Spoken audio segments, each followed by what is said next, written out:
Well, hey there, you're on the internet, I serve free time, and welcome to the Triple N Network, where all you newbie dim nerds can find all the news you'll need. Let's look at ink today, shall we? Now, today's ink I have in sample form, and it was provided by the wonderful mysterious benefactor, who sent me samples of all of the inks made by Noodlers for Fountain Pen Hospital of New York City.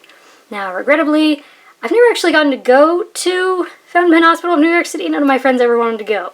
But, yeah, I'm really glad I got to try it. Today's ink is Ellis Island Blue Black. Be forewarned, I was a history student. You are going to get some history thrown at you today. And I was really excited about this, first of all because of Ellis Island and the history, and it was actually something I studied. I studied New York in the 1920s, and we'll get to that. But, yeah, also I like blue blacks because, you know, it's not your everyday color, and yet it's totally business friendly. However, this is mostly black, which was a little disappointing. But yeah, anyways, actually I'm sure there are plenty of Americans who don't know, Ellis Island was the main immigration station in the United States. It's in New York City, or at least it's in New York Harbor. And I believe it opened, I'm trying to remember. Oh geez, I probably should have looked this up. Yeah, I mean it was like the 1890s, I want to say like 1892, 1893, and then it closed in the early 1930s, and something like 12 million people went through there. Sorry, this was like my third year of college. But, yeah, actually, when people think of Ellis Island, they think of like, you know, oh, this great immigration station, but actually it was only open for less than 40 years. And it just happened to be open during the time when there was sort of the largest migration into the United States. Funny enough, both sides of my family have been here since before Ellis Island ever opened. And what's tragic is Ellis Island, the immigrant facility, you know, the receiving facility that was first built, was made entirely out of wood. So at the end of the first year that Ellis Island was open, it burned down. Completely gone, like it was never there. And unfortunately, that's where they moved all of the immigration papers and records from the place that was open for, you know, good 45 years before it, which is known as Kessel Garden. So all of my family came through Kessel Garden, but most of our immigration papers were lost when the first Ellis Island burned down. Luckily, we have a few copies of it. Like, we actually saved our papers, and they're framed, and they're around the place, you know, everywhere, scattered amongst family. But, yeah, apparently something like between 20 and 25% of all Americans living in the United States today can trace their history back to relatives that came through Ellis Island. So a lot of people in the United States, whether they know it or not, have a personal connection with this place. First place they ever saw in the United States, which is fascinating. And, you know, I'm sorry, I'm a history nerd, so any excuse to talk about it. But anyways, let's move on. Two pens I used were these. One of these you will probably recognize. This is a Pilot Metropolitan. And this is a fine, and it's a Japanese fine, and I am still learning how to write with this, because this is like trying to write with the corner of a razor blade. Yeah, it's really hard. Who likes that? Oh my god, it's terrifying. Anyways, and then I also used this. This is a Sheaffer School Pen. They do not make these anymore, which is tragic, because I think I got it for like $4.50. And as you might be able to tell, on the nib, it says F. However, this is easily a medium. And mine happens to run quite wet. So between a Japanese fine and a fine that's actually a wet European medium, I thought we get a good contrast. Now, as you can probably tell from this little swatchy, yes, there's blue, but you can only really see the blue. Actually, this kind of reminds me of velvet. If you've ever seen black velvet, when you turn it to the side or the light hits it a certain way, you can see hints of purple or red or whatever. And I feel like when you look at this straight on, you can see a black ink with some shading, but then when you sort of turn it to the side, you're like, oh wait, I can see all this blue through here.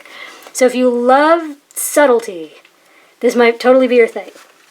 However, since this is a blue black that's not quite blue and not quite black and not quite blue black, I didn't have the easiest time finding things that were totally comparable.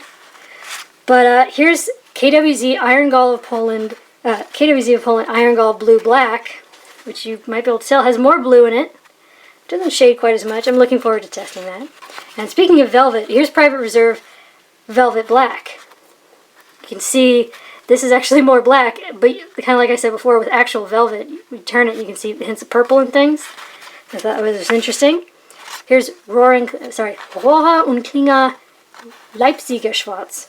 Schwarz? Ah, God, my German is terrible. Ugh.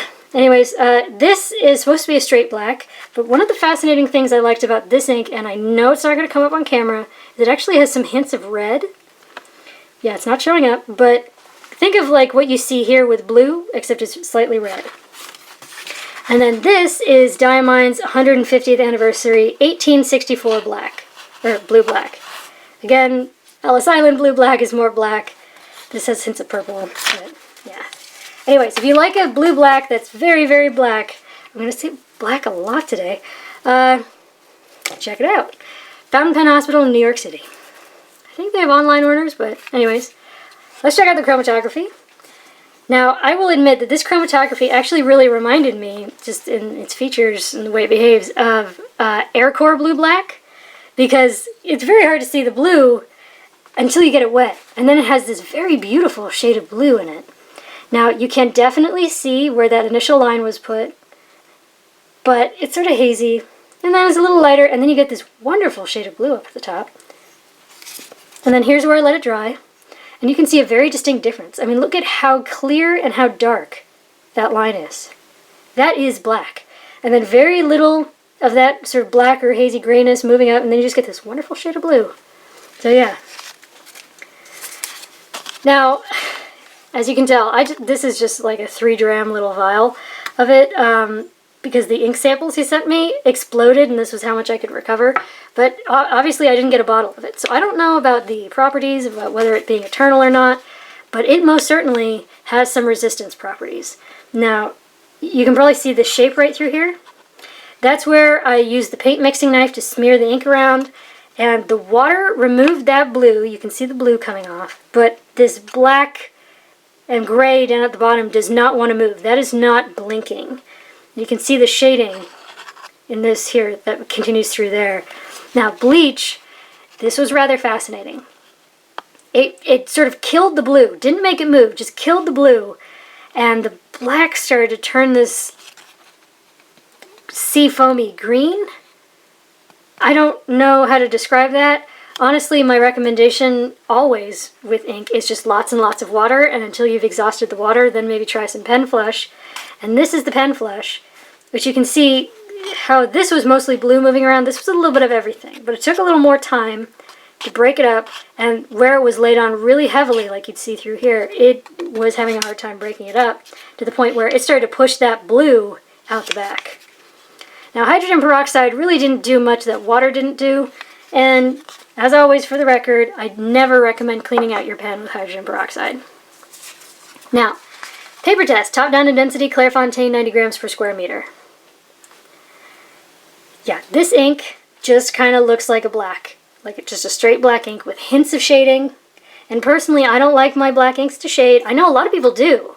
And it's one of the ways that when you're writing with a black ink, you can tell that, ooh, this is a fountain pen. Because like that black ink has shading in it, and most roller balls don't. Personally, if I want something to shade, I'm going to pick a colored sort of ink. And black, I like to be straight black. But there's something about this that I couldn't help quite liking. Because yeah, you can see the shading, and I honestly don't know if the camera's going to catch this. Then you sort of turn it to the side, and you can see this hint of dark, dark blue. Which I thought was rather fascinating. And you don't get a whole lot of noticeable shading, just because the ink is so dark. But it is there if you really look. Now, that Japanese fine, which is like writing with a razor blade, took 11 seconds to dry. But that Sheaffer pen, which is essentially a wet medium, only took 13, which quite surprised me. But yeah, very well behaved, no bleed, no feather, no spread, no echo, no sheen. This right here, I say, is human error, because if you... Yeah, that was me scratching through the paper. Like I said, I'm still learning how to write with that Japanese fine. But also, I want you to see this water test. Now, that blue is completely gone. But what's there is very clear and very readable. Even that very fine Japanese fine, very clear, very there. And the color of what's left behind kind of reminds me of what we saw at the bottom of the chromatography. It has a similar sort of color to it.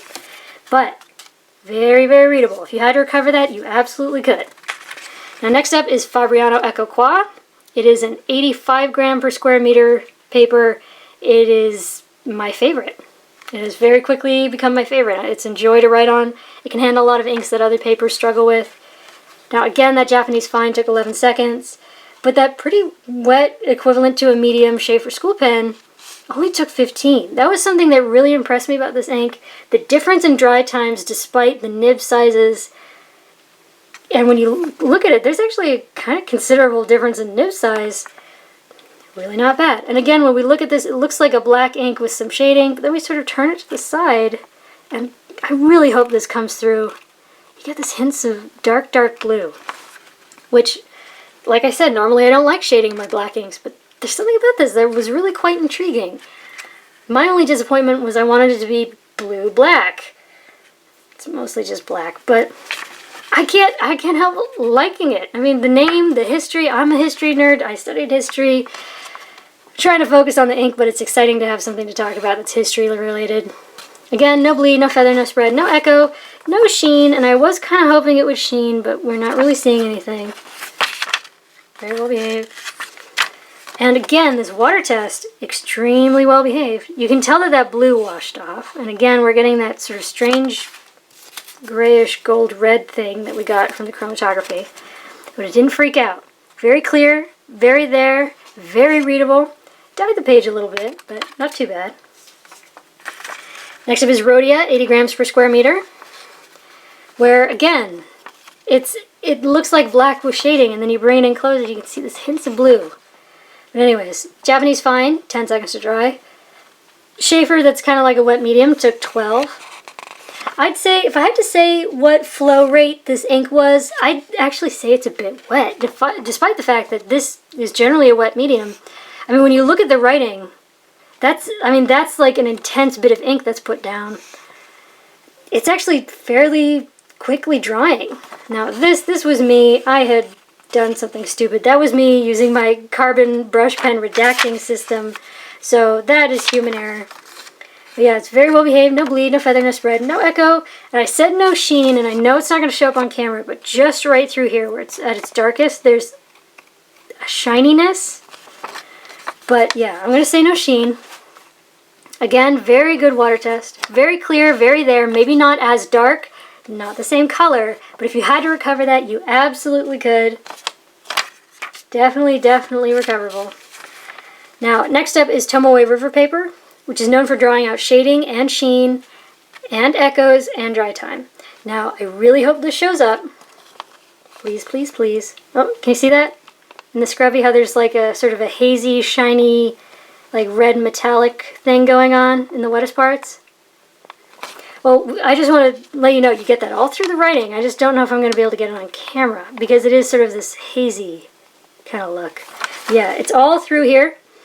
Very nice, sort of and it sort of adds to that thing that we've seen all before, where it looks like when you're just looking at it and not really paying attention, it looks like a black that has some shading, and then you turn to the side and it's got a little blue, and then if you catch the light just right, you've got red. It's a very interesting contrast, but yeah, as I said, Tomoe River is known for drawing out dry times, and it does. You know, we go from pretty much 10 or 11 seconds across the board to 19. And again, that Sheaffer medium, or I mean, it's the equivalent of a medium, again, that kind of doubles too. Much longer dry times. But then also when you look at how this paper tends to affect ink behavior with the way that it makes things shade the way it does, you can see just how dense this ink is, and it kind of makes sense. When you're familiar with this paper and its patterns, it makes sense. And since this is a very dark ink, you might have some echo. Not so much with that Japanese fine, but that makes sense because, you know, it's a very small line that it puts down. But yeah. Again, no bleed, no feather, no spread. Tomoe River just doesn't do that.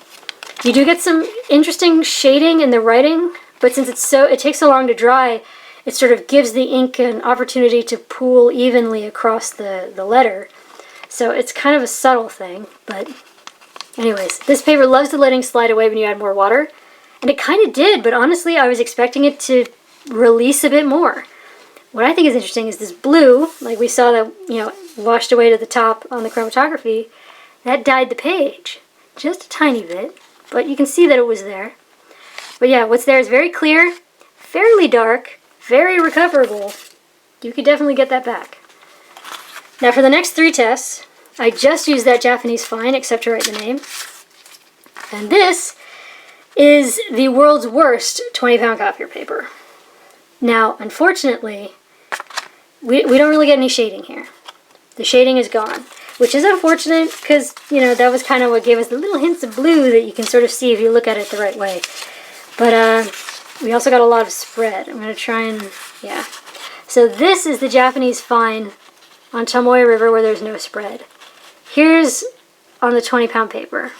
The line width definitely increases. We get kind of a woolly texture.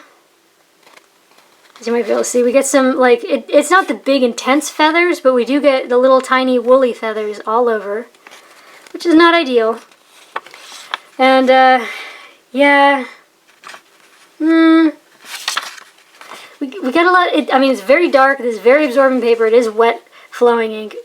Granted, that is the wet equivalent to a medium, but, I mean, this is more than I'd like to see from a Japanese fine, but I also feel like I should point out that this is the world's worst 20-pound copier paper. I can almost guarantee you got something at least a step up from this. And I also wanted to point this out. This is the back of the water test. The only stuff that came out the back is that blue, like we saw in the chromatography. I thought that was kind of funny. But also I wanted to show you this. Now, more absorbent papers tend to draw the ink in, make it harder to wash out. And that is most definitely what we see here. You see the line at the center there. Very clear, very, very dark. And it just sort of has this faint blue halo around it, which I think looks pretty cool. So yeah, absolutely recoverable. In fact, I mean, honestly, that looks awesome. That looks great. This is the kind of ink I would want if suddenly, accidentally, all my documents got caught in a rainstorm. That's great. Now here's Mead Notebook Paper. This is the kind you find in like a spiral notebook, not necessarily the kind you find in like a composition notebook. And lately this stuff has been feathering a lot. So that is something that this paper has just been doing lately. And here it's still doing it. Look at the E in Kesselgarten. And the L's in Ellis. Yeah, it's feathering. And again, we don't really have that shading, so we don't get that sort of interesting contrast between the subtle blue and whatever. It took 1 second to dry on here. By the way, on the 20-pound copier paper, it absorbed almost instantly. But I'm also going to show you the difference in line width. This is the same pen, same ink. This is it on the Mead paper. This is it on the 20-pound. Again, there's not much spread on here, except for maybe lateral feathers, so feathers going out to the side. So yeah, that's about it. But you do get a bit of a woolliness. Honestly, it could have been a lot worse. There's a little bit of echo, but it's mostly here in the scrubby, which makes me think that that was just me still trying to learn how to use that Japanese fine. It really is like trying to write with a razor blade, so sometimes I nearly cut through the paper. But yeah, considering how dark and wet flowing this ink is, the fact that, I mean, that is nowhere near coming to the other side. That's really not bad. And again, the blue got pushed through the back of the water test. Speaking of water test, this paper tends to freak out when you add water. Here, I would not call this freaking out at all. I mean, it feathered about as much as it did up here. It's releasing that blue, but that black that's at the center is very clear, very there, very dark, absolutely recoverable. Again, this might be a great pairing if you're a student. I mean, that pen, that ink, that paper could be real good. And if you have a terrible lab accident in class, assuming it's just water and not like a fire-related accident, oh, that's thematic. Anyways, yeah, recoverable. Now, here's Moleskine notebook paper, which I hate, because it's terrible, terrible paper, and they make you pay a lot for it. Now, here it took 6 seconds to dry, despite the fact that it is obviously very absorbent paper. And you can tell because you can see the woolliness of the texture of the paper, and you can see this, I mean, it's feathering, and it's not just like the little bumpy feathers like we sometimes see. This is feathers. These are spikes. They might be slightly smaller spikes, but they're distracting. It does not look good. And we get full-on bleed. Now, granted, that is the Sheaffer, but that is not. That isn't, I mean, we get a little in the scrubby, but mostly it is everywhere. And yes, this is a slightly wet writing ink, but this is a Japanese fine. You could get 200 sheets of this Mead paper for about $3. You could get a small notebook about this size for about $14. I hate this paper. Friends don't let friends buy Moleskine. Ugh, it's terrible. And despite what we saw on the fancy papers, where it just got lighter but stayed still, and what we saw in the cheap papers, where it was so dark and so clear and that blue was just being released totally easily, let's look at this water test. So it half got lighter, half didn't. It almost looks like when you write in pencil and then smudge, it feathers. It's starting to like, it was like a double down on feathering. I hate Moleskine. I hate finishing on Moleskine. It always leaves me in such a bad mood. Yeah, so there you go. For your consideration, a Noodler's ink exclusive to Fountain Pen Hospital of New York City.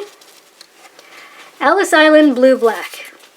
It is a pretty fascinating kind of color. If you need something that is absolutely, undisputably business appropriate,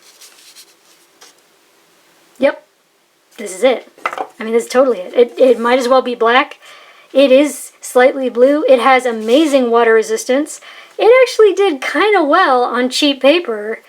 I mean, considering this is the world's worst 20-pound copier paper, and I pretty much can guarantee you have something better than it, it'll do all right, especially in a Japanese fine. It looks real good. You can see the nice little undertones and subtleties of that blue in the fancier papers. Yeah. Also, fun backstory. So, yeah. You know, if your family, if you happen to be an American, or if your family used to be American, and you know that they came through either Ellis Island or Castle Garden, leave a message down below. I'd love to hear about it. So, yeah, for your consideration from the Triple N Network. If you liked the video, please give it a thumbs up. If you'd like to see more, please subscribe to the channel. And thanks for watching. Bye.